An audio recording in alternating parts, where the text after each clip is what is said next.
Radio Metropolis.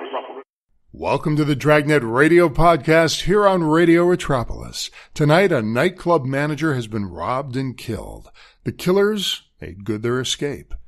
Also, tonight, Officer Frank Smith, played by Ben Alexander, as he joins the cast for the remainder of the radio and the original television series. So if you're ready, here is Ben Alexander in his first episode as Officer Frank Smith. This is The Big Shot from September 21st, 1952, here on the Dragnet Radio Podcast on Radio Metropolis. Sound off for Chesterfield. Chesterfield, first cigarette in America to give you premium quality in both regular and king size, brings you Dragnet.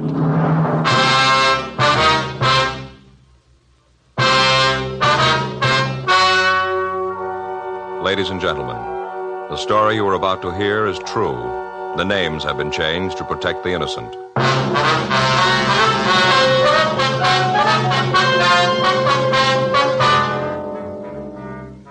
You're a detective sergeant. You're assigned to homicide detail. A nightclub manager has been robbed and killed. The killers made good their escape. Their identity is unknown. Your job, get them.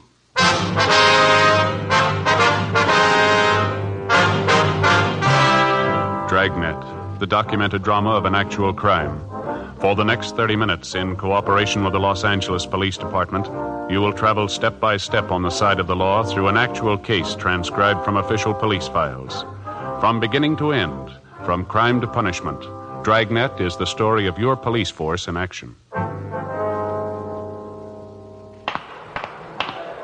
It was Wednesday, April 7th. It was warm in Los Angeles. We were working the day watch out of homicide detail. My partner's Frank Smith. The boss is Thad Brown, chief of detectives. My name's Friday. I was on the way back from R&I, and it was 1:46 p.m. when I got to the interrogation room. Find anything? Oh, they're checking it now.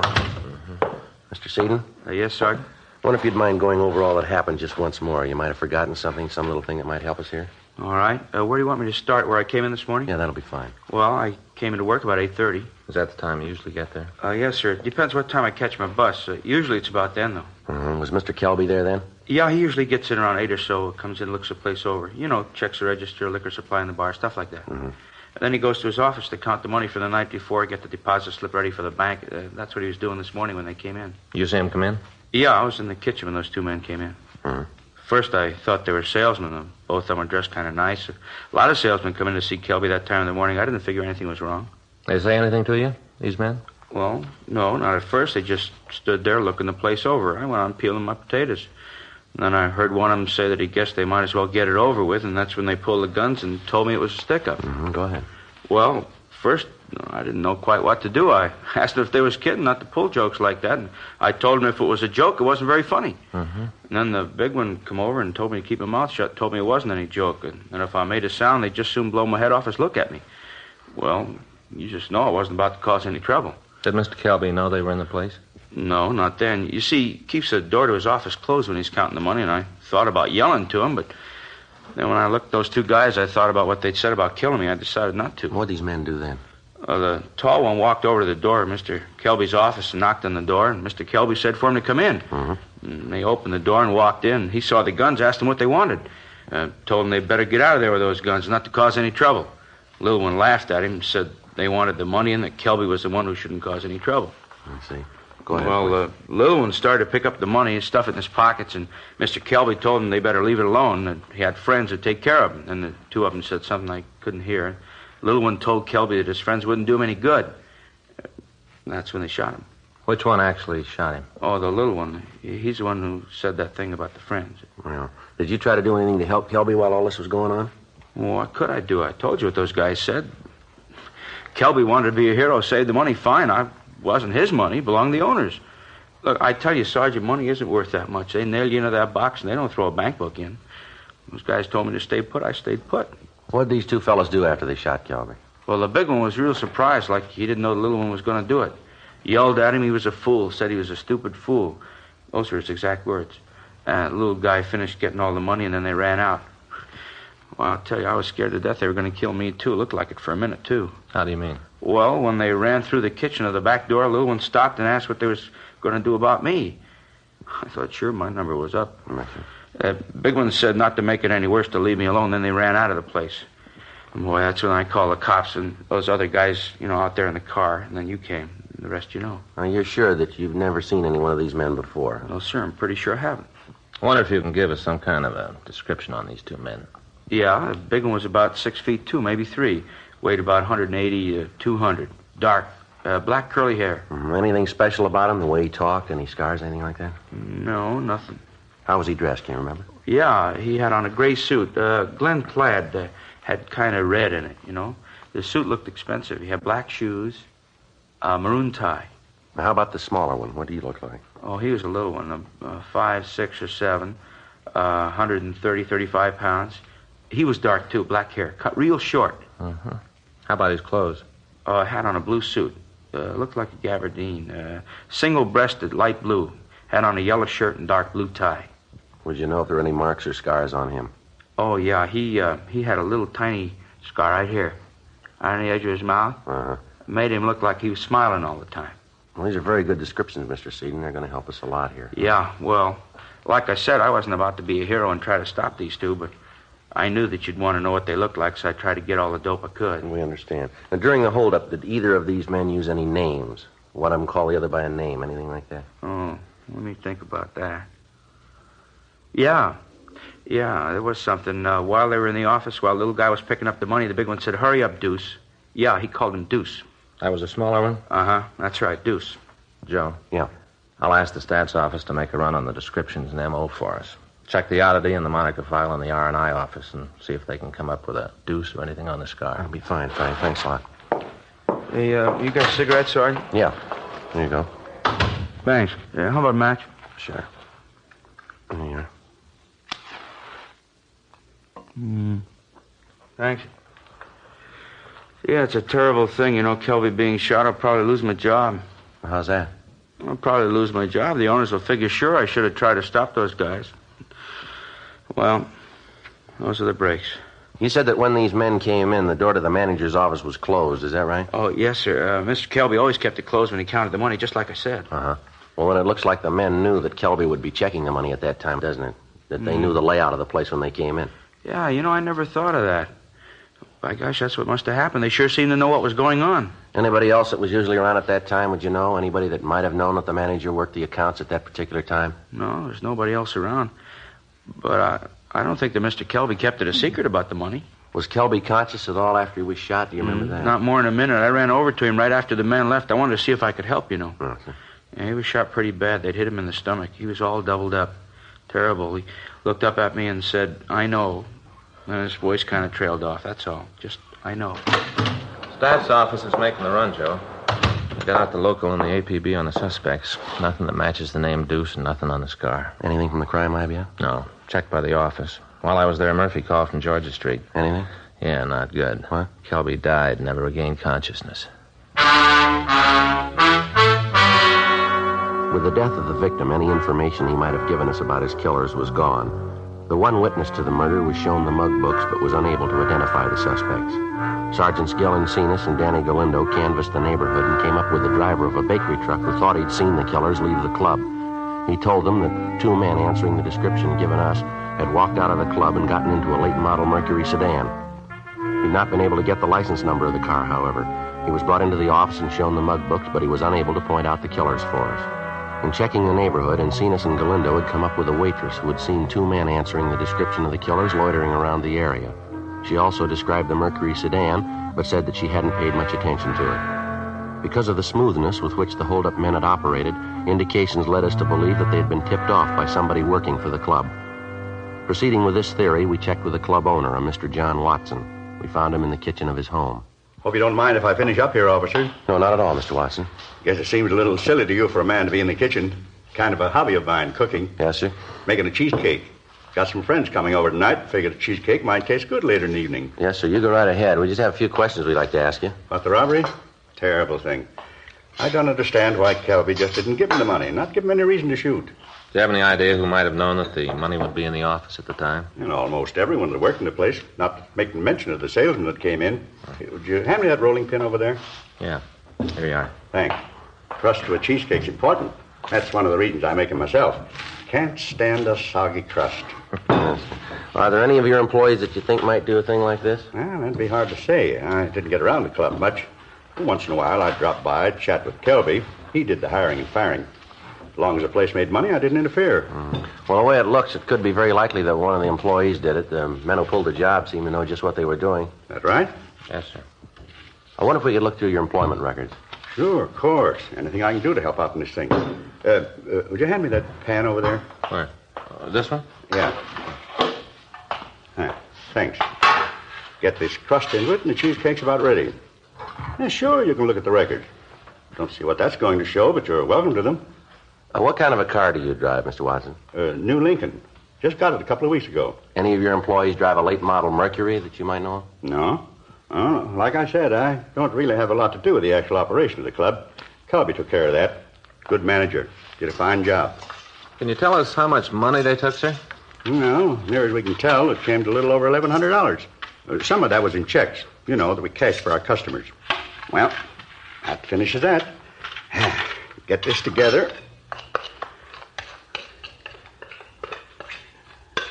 Now, get it in the oven.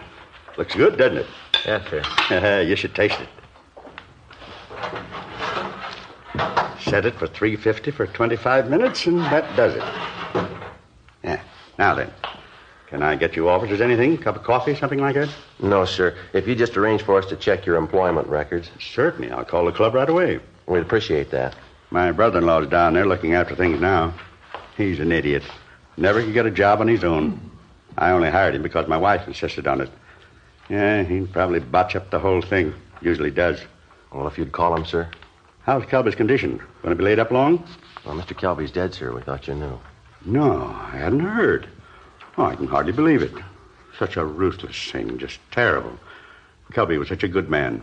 Everybody that worked for him liked him. Didn't have an enemy in the world. He had two.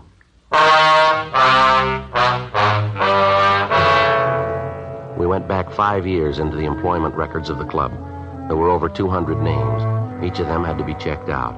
Frank and I spent 2 months running them down. In all instances, the people interviewed had alibis, or else they could explain their action at the time of the robbery and killing. In each instance, if the person owned an automobile, it was checked. A broadcast and an APB had been gotten out on the late model Mercury seen at the club, but there had been no answers. No replies had come in on the descriptions of the two suspects. June 17th, we were checking out the last 3 names on the list. One of the 3, a David Adams, listed a rooming house on West 34th Street as his home address. We checked with the landlady, a Mrs. Elvia Collins. Adams? Sure, he lives here, 2nd floor front. Wonder if we could talk to him, ma'am. Sure, got no reason to say you can't. Come in. Thank you, ma'am. He isn't in right now. Went out about an hour ago. Said he had to lead on a job, and I sure hope he gets it. He's a couple of months behind in his rent. That's fine. Sit down. Just take any chair. Thank you, Miss Collins. You officers like anything? Mint on the table there. Help yourself. No, thank you. Adams give you any idea when he might be back? No, he didn't say right out. I expect he'll be here by 6. How's that, ma'am? That's when we serve dinner. Mr. Adams hasn't missed more than 4 meals since he's been living here. What's this Adams look like? Oh, little man. Sort of like my first husband, little dried-up man. How old would you say he is? Well, I know exactly. Baked his birthday cake last Wednesday. 46 candles and 1 for luck. About how tall would you say, ma'am? 5'6" or so. How about his weight? Maybe 120, and that'd have to be soaking wet. He's a real little man. Is he dark or light? I beg pardon? His hair, is it dark or light? Oh, light. A real silky hair, what little there is left of it. Funny the way he combs it. Never could figure it out why a man would comb his hair that way. What's that, ma'am? Well, you see, he's only got a little bit of hair on one side. He lets it grow real long, and then he combs it all the way over the top of his head, so it'll look like he's got a lot of hair. He really doesn't, though. It's silly. He's pretty vain about other things, too. Does he have any friends in the building, Miss Collins? Well, there's his 2 cousins. They've moved, though. How long ago did they move? Well, let's see. Must have been about 2-3 months ago. Yes, that much, anyway. Well, what did these 2 cousins look like, Miss Collins? Can you describe them? Well, you just bet I can. I had a lot of trouble with them 2, always drinking.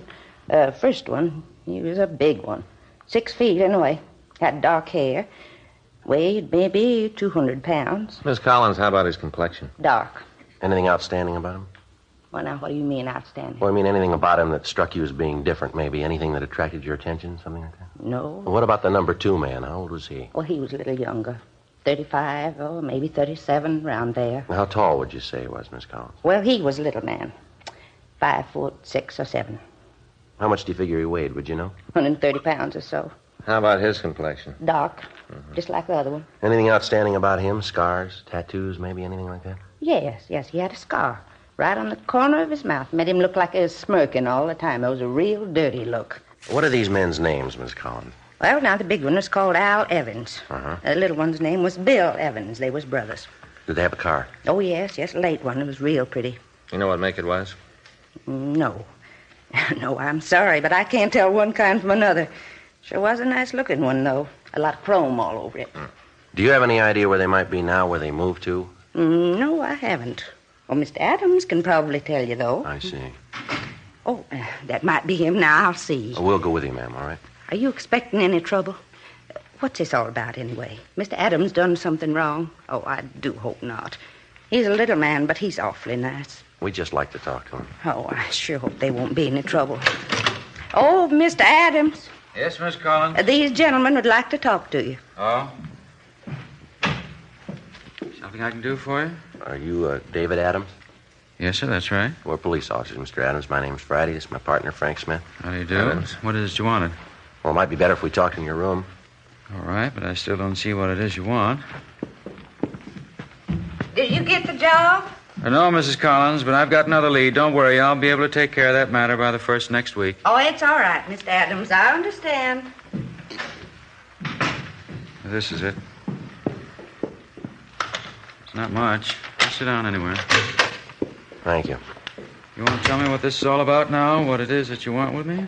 Well, we'd like to talk to you about the robbery of the Pink Rat Cafe last April. The manager was killed. The Pink Rat, yes. I worked there a couple of years ago, but I don't think I've been in the place since then. I lost the job. Kelby fired me for dropping a load of dishes. Did you have an argument at the time? Well, a little one, yeah. I was sore. He was, too. Wanted me to pay for the dishes. I didn't feel it was my fault. I told him so. He had a few words. Nothing serious, so why? Mr. Kelby was killed in the holdup at the bar. Yes, I know. That's too bad. But you surely don't think I had anything to do with that, do you? Well, that's what we're trying to find out. Well, why do you think I'd have anything to do with it? I haven't been near the place for a couple of years. Well, the way the thing was pulled, the whole M.O. makes it look like it's an inside job. Somebody had to give the layout, tell him that Kelby would be in his office with the money at that time. It all points to somebody that either works there now or who did work there. Yes, but why me? Well, your name was on the list. It had to be checked out. Adams, you got any relatives in town? Not now. I had a couple of cousins. They were out here for a while. What are their names? Al and Bill Evans. Mind if we look around your room? No, I got nothing to hide. Go ahead and look around. You won't find anything. Thanks. What is it about my cousins? You figure they had something to do with the thing? Well, we think they might have. Their descriptions match the ones we got from the witnesses. You've been talking to old Mrs. Collins. She's the one who told you about Al and Bill, isn't she?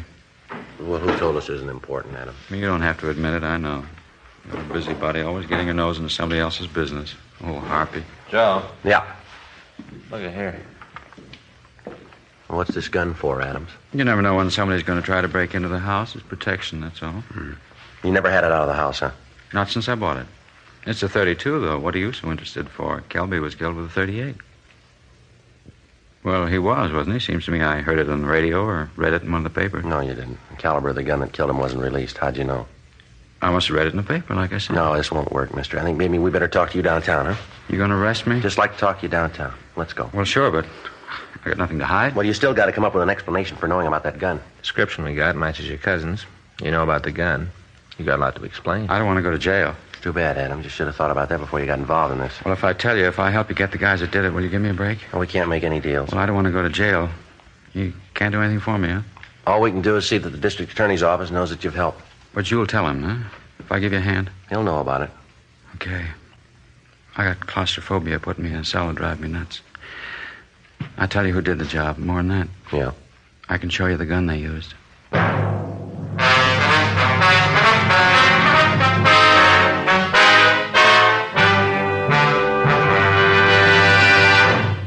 You are listening to Dragnet, the authentic story of your police force in action.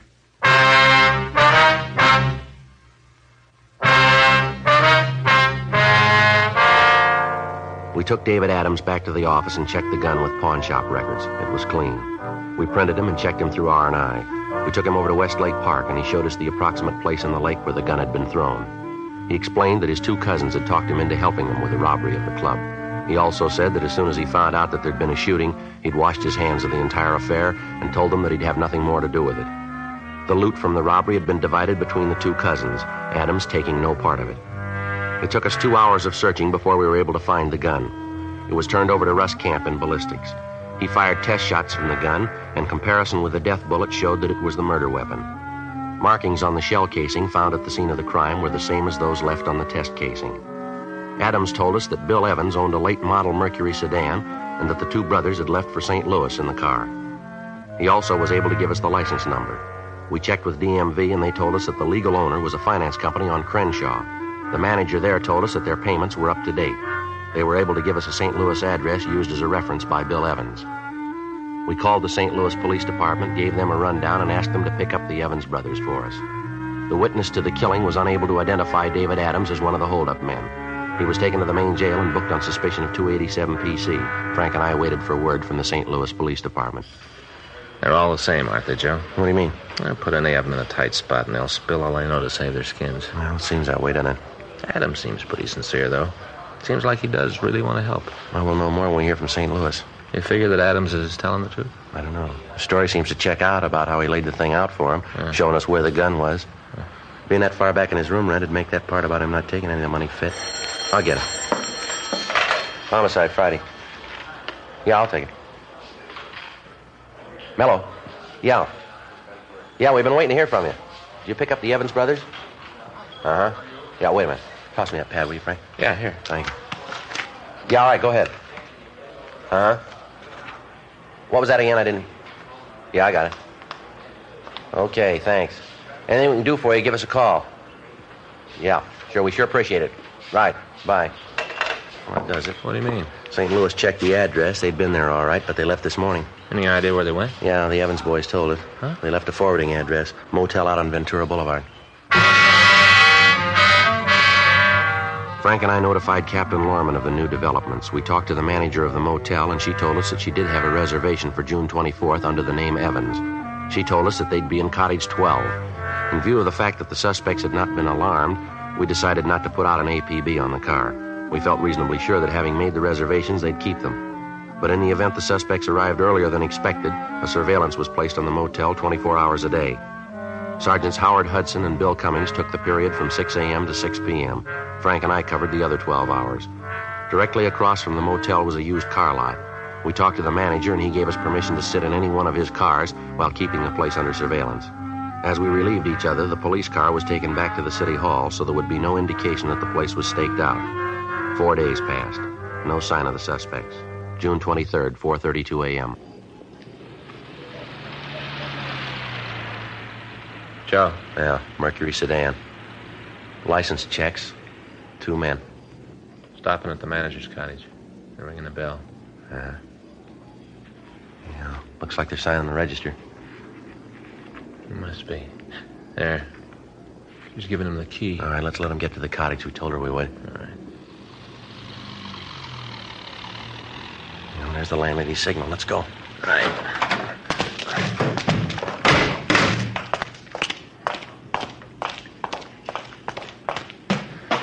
All right, cover me. Yeah.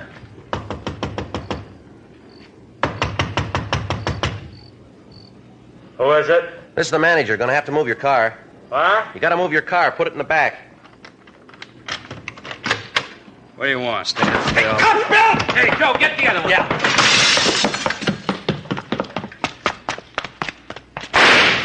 Get away from me, cop. Leave me alone. All right, give it up, mister. I'm getting out. If you got any brains, you ain't gonna try to stop me. You're going no place, mister. You can't get over that wall. Throw that gun out here. You haven't got a chance. Get off your archer. You'll never take me. All right, hold it up, Evans.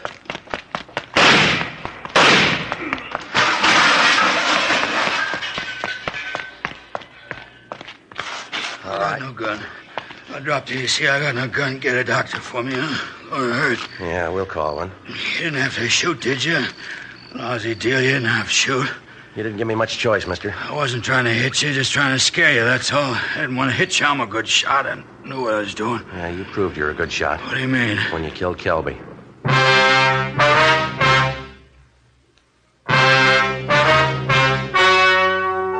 The story you have just heard was true. The names were changed to protect the innocent. On October 4th, trial was held in Superior Court, Department 87, City and County of Los Angeles, State of California. In a moment, the results of that trial. Nose, throat, and accessory organs not adversely affected by smoking Chesterfields. First such report ever published about any cigarette. Yes, and it applies only to Chesterfield. A responsible consulting organization has reported the results of a continuing study by a competent medical specialist and his staff on the effects of smoking Chesterfield cigarettes. A group of people from various walks of life was organized to smoke only Chesterfields. For 6 months, this group of men and women smoked their normal amount of Chesterfields, 10 to 40 a day. 45% of the group smoked Chesterfields continually from 1 to 30 years, for an average of 10 years each. At the beginning and at the end of the 6 months period, each smoker was given a thorough examination, including X-ray pictures, by the medical specialist and his assistants. The examination covered the sinuses as well as the nose, ears, and throat. The medical specialist, after a thorough examination of every member of the group, stated, quote, "It is my opinion that the ears, nose, throat, and accessory organs of all participating subjects examined by me were not adversely affected in the 6 months period by smoking the cigarettes provided," unquote. Now remember this Chesterfield report. It's the first such report ever published about any cigarette. Nose, throat, and accessory organs not adversely affected by smoking Chesterfields. Buy Chesterfield either way you like 'em, regular or king size. Chesterfield gives you the best possible smoke.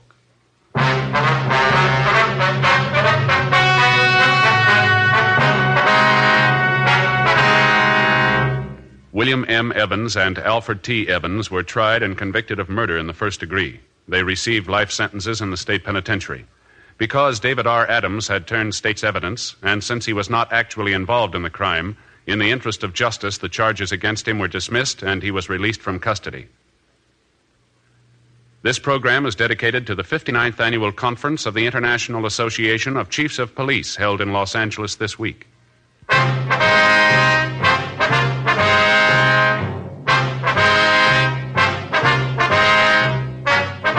You have just heard Dragnet, a series of authentic cases from official files. Technical advice comes from the Office of Chief of Police W.H. Parker, Los Angeles Police Department. Technical advisors Captain Jack Donahoe, Sergeant Marty Wynn, Sergeant Vance Brasher.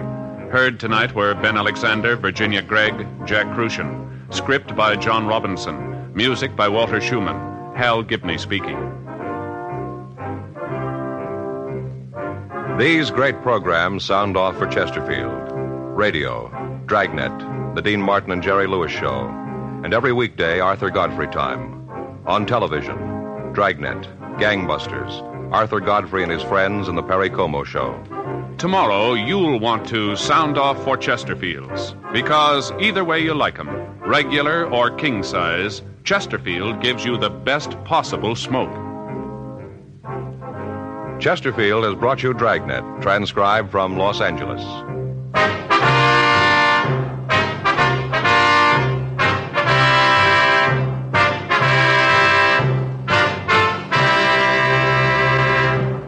This is NBC, the national broadcasting company.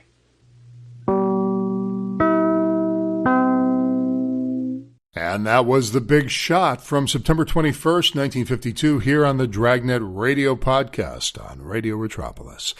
Ben Alexander, as mentioned at the head of the show, took over the role of Frank Smith officially from the revolving door of actors who had been playing the part for the last 5 months. Alexander was a veteran of silent movies, getting his start as a child actor in 1916 with the film Each Pearl a Tear. He did dozens of films, dozens throughout the silent era, but made his talkie breakthrough in 1930's World War I classic All Quiet on the Western Front, in which Alexander received good notices as an adult actor playing the role of Kemerick, the tragic amputation victim. After several nondescript roles in movies, he worked as a radio announcer in the late 40s until Jack Webb came a-calling. Alexander would have made his appearance right away, but he wasn't available, and Webb really wanted him. Now, what I don't understand is why create the character if he wasn't available and then have a series of other actors playing Frank Smith? Why not just have a bunch of other character names and then introduce Frank Smith when Alexander was ready? I don't know why Jack Webb didn't do that. Anyway, Alexander's first appearance was in the radio series, then he reprised the role in film and on television, which ran until 1959. When Webb brought Dragnet back in 1966, he wanted Alexander to rejoin him, but Alexander had just signed to play the role of Sergeant Dan Briggs on the weekly ABC series Felony Squad.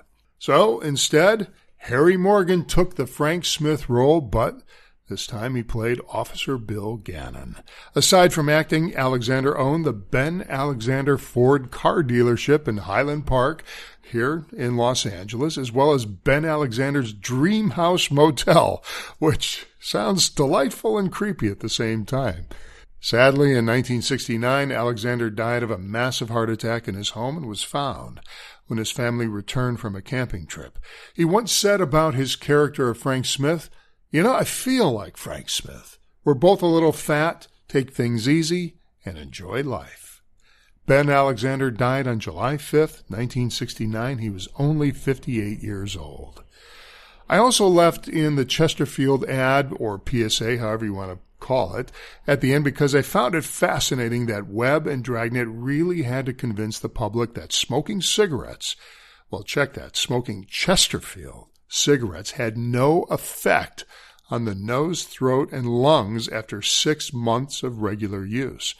Several leading brands of the time, such as Camel, Chesterfield is mentioned, and Pall Mall, relied on health claims to advertise before 1953, but switched to advertising solely on non-health claims after 1953, and there's reasons for that.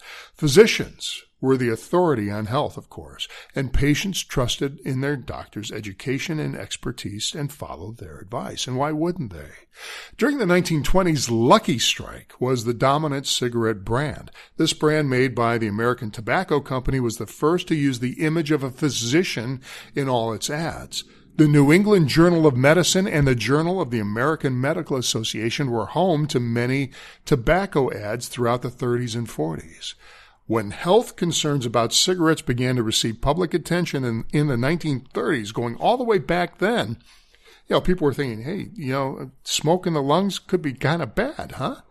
Well, tobacco companies took preemptive action by having well-respected public figures endorsing them, by putting a ton of money behind their radio programs and later their television programs.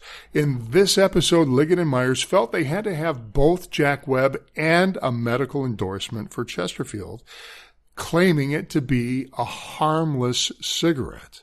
And once they did that, then they would be golden. And they were. But if you listen again to Webb, he states some random testing by certain individuals, by some unnamed organizations, and those are the ones to be trusted. Well, who are these people? Clearly, they don't want you to know, because they're really nobody. But by the 1950s, more research was being published that confirmed a link between tobacco products and lung cancer, and thus the slippery slope had begun.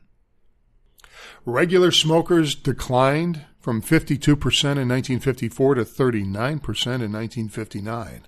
On January 11th, 1964, Surgeon General Luther Terry announced the findings of the Surgeon General's Advisory Committee on Smoking and Health. That report concluded that there was a link between lung cancer, chronic bronchitis, and cigarette smoking.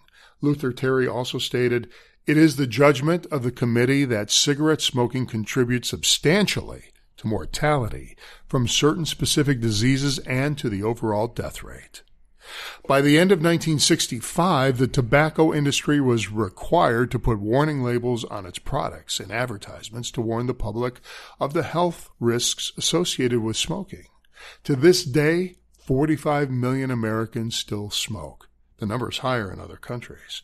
More than 400,000 people are projected to die before their time as a result of tobacco products each year. That's right, 400,000 people this year will die of cigarette smoking. I knew one who passed away just recently from smoking. This includes more than 41,000 deaths resulting from secondhand smoke exposure. Think about that. That's 1,300 deaths every day. Oh, and Jack Webb? Yeah, he himself died of an apparent heart attack on December 23rd, 1982, brought on by years of heavy smoking, and he was only 62. In our cast tonight with Jack Webb, Virginia Gregg, of course, Jack Crushen back, Hal Gibney, our host, script by John Robinson, music by Walter Schumann, and, of course, the great Ben Alexander as Officer Frank Smith. And that'll do it for us tonight. That was The Big Shot from September 21st, 1952, here on the Dragnet Radio Podcast on Radio Metropolis. This is Radio Metropolis.